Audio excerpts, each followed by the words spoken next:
I really just, I can't believe that it's May. And also I keep like going to say May instead of April, as if April is May, which in my brain, April is kind of May. I'm here to talk about the books that I read in April. I almost said May there. I read 5 books this month, which is pretty good. You know, last month I filmed this and I was talking about how I only read 4 books. 4 books is like a book a week. I don't know why I was saying that as if it wasn't very much. But I read 5 books this past month and I had a lot more that I liked. So I think maybe it was more about the books I was reading instead of whether I enjoyed the books or not. Wait. It was more about the books I was reading and it didn't feel like I was reading very much because I wasn't getting a lot of enjoyment out of it. But this month I had 4 books that I really, really enjoyed and 1 book that I really, really didn't. If you're new here, I make a book blanket. This year I am making a book genre blanket. So I'm adding the book genres that I read in April, I'm adding to this blanket, and we're gonna have a little chit chat about each of them as I go. Okay, so each genre is a different color. This first one is Monstrelia, which is horror, which is brown. So I'm gonna attach my brown. So the first book that I read in April was Monstrelia by Gerardo Salmano Cardova. I read this digitally on my Kindle. I think I bought it on sale like a while ago and I've been meaning to read it ever since it was used in the Literally Dead book club by Books with Layla. There were a lot of good reviews and so I wanted to pick it up. I knew it was like dealing with grief. This story follows a family and they lose their son due to illness. It's kind of about the grieving process and, you know, how that changes people, kind of exploring that through this horror lens. It's a monster story.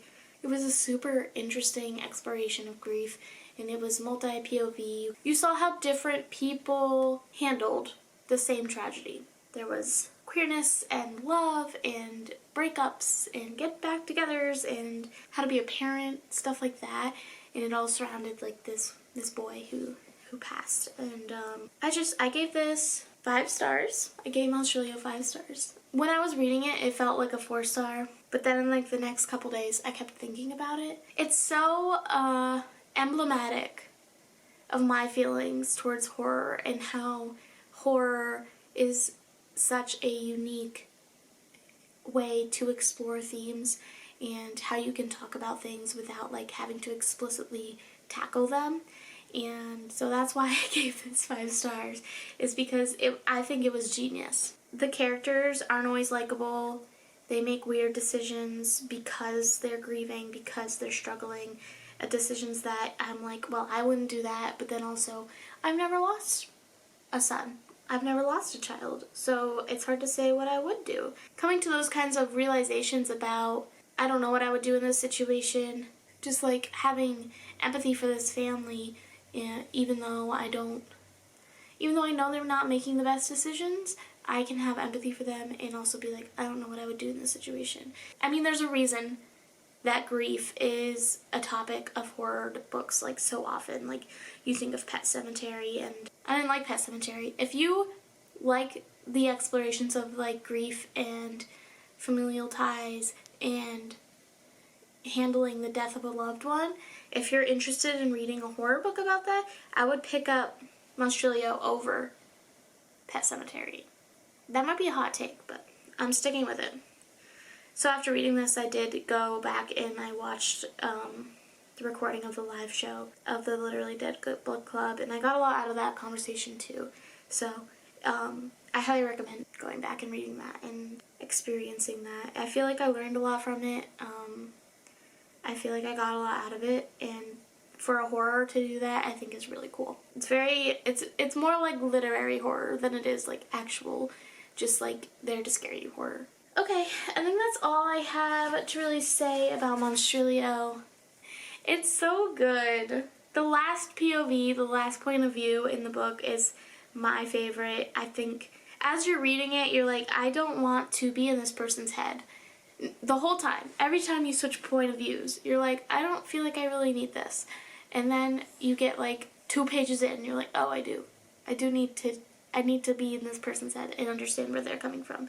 It's so interesting and so well done, and I'm really excited to read more from this author. I'm going to finish up these rows and I'll come back to talk about our next book.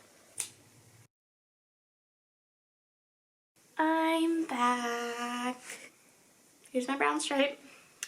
My next book is a thriller. No, that can't be right. Oh, fantasy. It's a fantasy, which means I need the pink. I need this pink, this one. I'm attaching the pink for fantasy because my next book is Babel by R.F. Kuang. I loved this. This was 5 stars. This is my, I guess, 4th R.F. Kuang book. I read the Poppy War trilogy, I don't know, maybe a year ago? A year or 2 years ago. I loved it.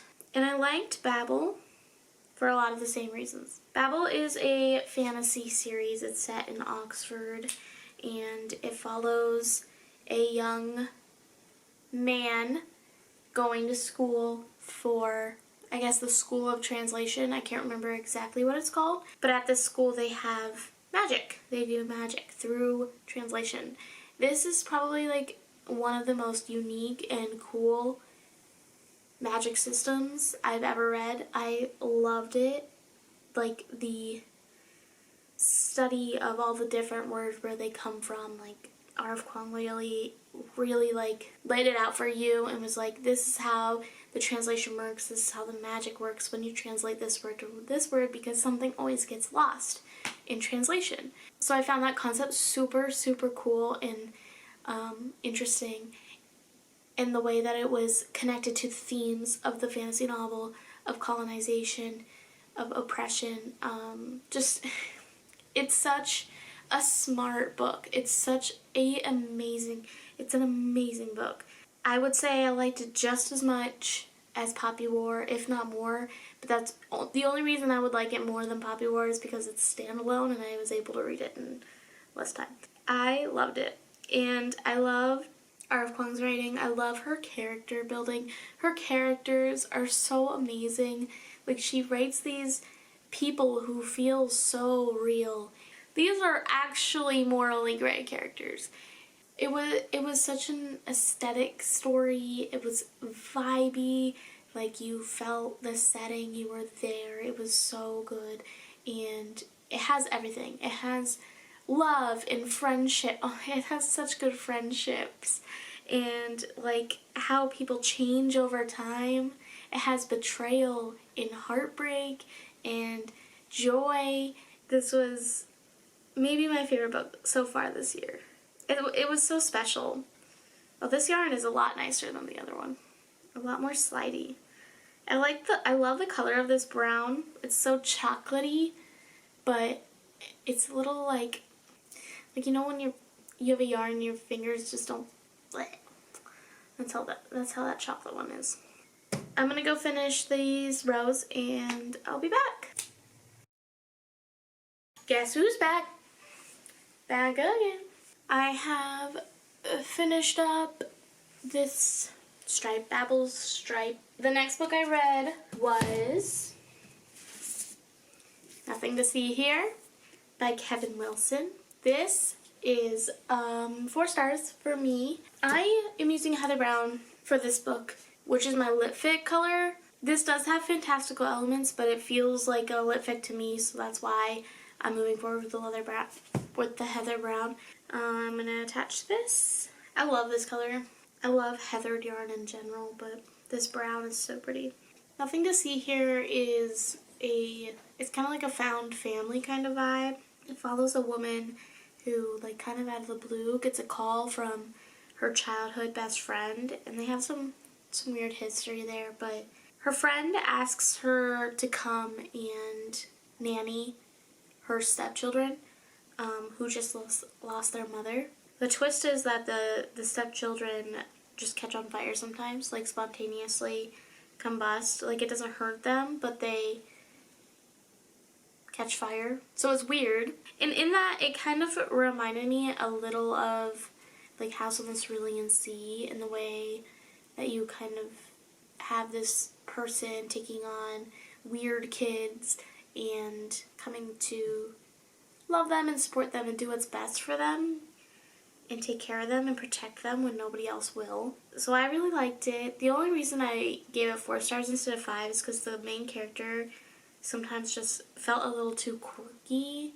I don't know if that's something anybody else gets out of that. Like, I don't know if that's just a me thing. But yeah, she kind of bothered me sometimes. That's the only reason. It just, I wasn't so into it that I couldn't put it down or anything like that. And it just felt more like a 4-star. But I loved it a lot. Like, the characters were fun and silly. The kids were super fun and cute and, like, had very good, well-rounded, like, personalities. The girl was, like, especially spunky and sweet.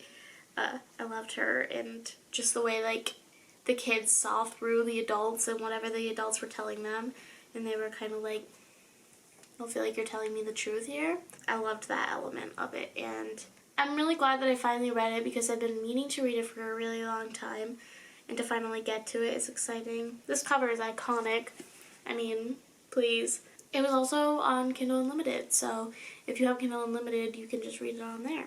It's pretty short too, which is nice for a story like that. It was like, I think 250-ish pages. It was a quick, fun read. I finished, like, I read some of it physically. I read some of it, I think, I was able to get the audiobook from the library too, so I read some of it through that, which was fine. It was actually a fun audiobook too because they're southern, so they have like cute little accents. And then I read some on my Kindle too. So yeah, I had a lot of fun with it. Yeah, 4 stars, a solid read. Glad I read it. It's not gonna be, I don't think it'll be life-changing, but it was good. And I love getting to crochet with this brown. So I'm happy with it. I'm gonna finish this stripe and I'll be back. I hope this isn't just me saying that over and over. Like, I'll finish this and be back. I'm back. Like, is that too repetitive? I'll be back. Okay. Lip fix stripe, done. And now I have 2 more books to finish out April. I read 2 thrillers in a row, which is like basically unheard of for me, but it also means we're going back to this brown. I don't read too many thrillers, but I do have like a bunch on my physical TBR that I really want to get to this year. I'm kind of like getting better at figuring out what my taste is in thrillers because I really love some, but I've never been able to pinpoint like what makes a good thriller for me. I'm a little closer now because I found one thriller that I really like and one thriller that I really don't like. We're gonna start with the bad news. Next book I read was The Silent Patient. I'm giving this 2 stars for a couple reasons. This is by Alex Michaelides. This follows a psychologist who gets a new job. I don't know if he's even a psychologist. He might just be a counselor. Either way, the main guy is kind of obsessed with this silent patient who is in the mental hospital for murdering her husband. I think the problem that I had with this, I get bad feelings about a book when it's intriguing because of mental health issues, and Alicia, whatever her name is, she doesn't talk. She is clearly having mental health issues, and it's like using the fact that she doesn't talk to be interesting. So that just kind of gives me a weird vibe. That was forgivable enough for me to keep reading.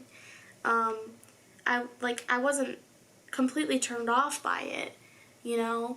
I was a little turned off by the main character, what the main character was doing and saying, and I don't mind unreliable characters or like unlikable narrators or anything. in thrillers, I feel like I need to understand the narrator's intentions. Whether the narrator is aware of those intentions or not, like, it doesn't matter, but like, if the narrator is explicitly hiding something from the reader from me, it kind of bothers me, it gets on my nerves. Or like not giving me their whole background. I don't know, is that fair for me to say? I guess I don't really know what I didn't like about this, other than that I don't think it's as unpredictable as people say. I think I was kind of just reading to get to the plot twist and to like get to the reveal, which a lot of people like about thrillers, but I feel like I also have to enjoy the story on its face. And I can't just read for 200 pages to hopefully be like caught off guard. I wasn't caught off guard. What happened wasn't like super surprising to me. It fell flat. I know a lot of people love this book. I know a lot of people love this author. Like, this is a lot of people's go-to thriller author. A lot of like creators, like booktubers who love this author, like authors that I also love in the thriller category. I want to try another one by him. I want to read The Fury. I'm not interested in The Maidens, but I might give The Fury a chance. I'm gonna go finish up these 2 rows. It's looking so good. It's starting to look more like a blanket and less like a scarf. Anyway, I'll see you in like a few minutes. Like 10 minutes for me, maybe, and 5 seconds for you. Okay, we have one more book. Also a thriller. You can see it. The last book that I read in April was Daisy Darker by Alice Feeney. Daisy Darker is like such a springy name, but this is set in October. Just an FYI. If you're like me and like feel like you need to read a book in the season that it's set in, this is not set in spring. The main character's name is Daisy Darker. Just an FYI. Also, if you can, you should read this when it's rainy. Just a PSA.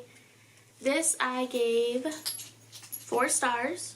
Yeah, 4 stars. It's a thriller, my second thriller in a row, but I really enjoyed this one.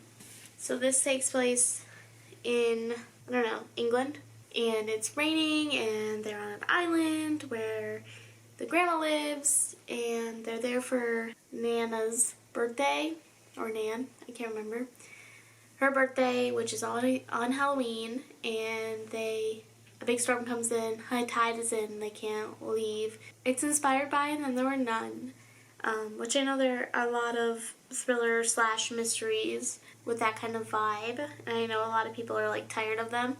I loved this. This was like my perfect And Then There Were None inspired story. I loved the characters, I loved Daisy, the family, and family dynamics were so fun to learn about, so interesting. Things aren't what they seem, you know, that kind of vibe. I think it is more of a mystery than it is a thriller, but I can't really tell the difference. It feels like mystery should be a subgenre of thriller unless it's like a cozy mystery. Correct me if I'm wrong.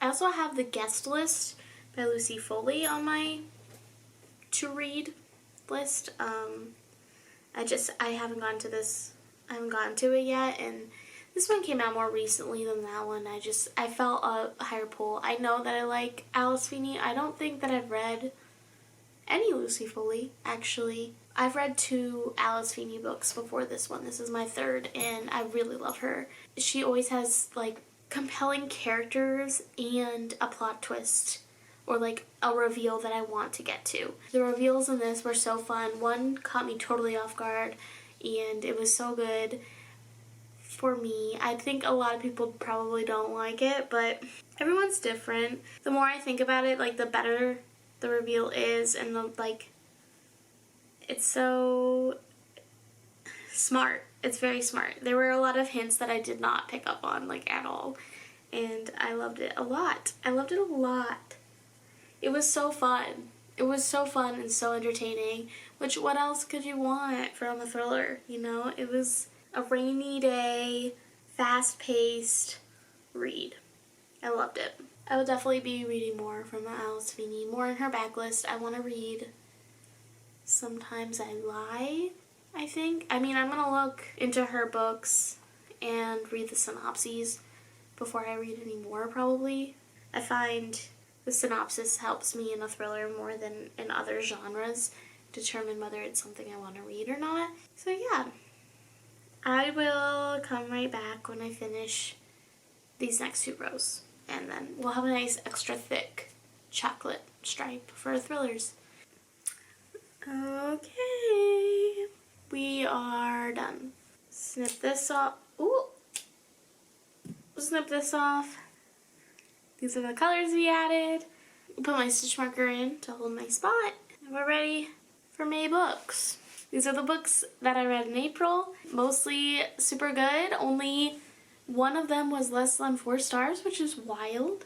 I've been meaning to get to a lot of these books for a really long time. These 3 books are on like my 2024 physical TBR that I really am trying to get through. I have a bookshelf dedicated to it. There's like 30 more books to read on that bookshelf, but we're making our way through it. I'm so happy with this reading month.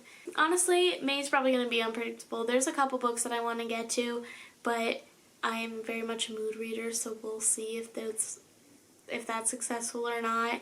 If you enjoyed this video, like it. If you like reading content and crocheting content, stick around, subscribe, and just thank you for hanging out with me and crocheting and talking about books with me. I'll see you next time.